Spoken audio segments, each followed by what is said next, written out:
Hi Crossroads, Leonard here, coming to you from our community center. Hey, as we're entering a season of prayer and fasting, I just wanted to quickly talk to you about the why behind it. Why do we pray and fast?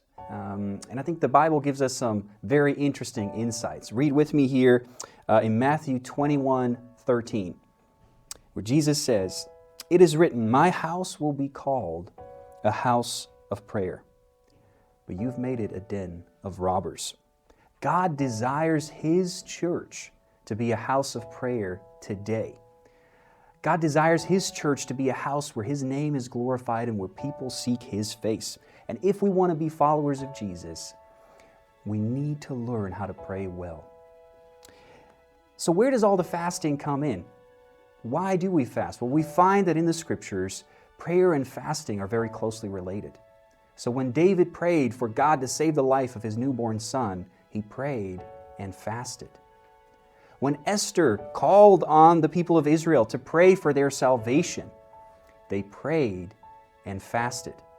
When Jesus taught His disciples in the New Testament about prayer and fasting, He said, not if you fast, He said, when you fast. And of course we know that Jesus Himself fasted. This is important.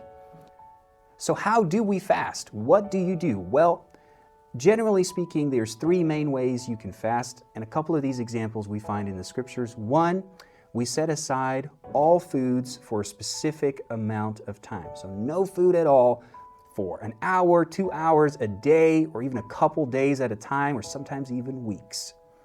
The second example that we find is the Daniel fast, which is we set aside all delicacies, all chocolate, all candy, red wine, or other things that you enjoy. You set them aside for a season to focus on God and to humble yourself before God. And then thirdly, is more general, is we set aside something that we enjoy doing, but that takes a lot of time, and we use that time for prayer. So those are the three main ways you can fast. If you have more questions about this, feel free to contact us. Looking forward to spending this time with you.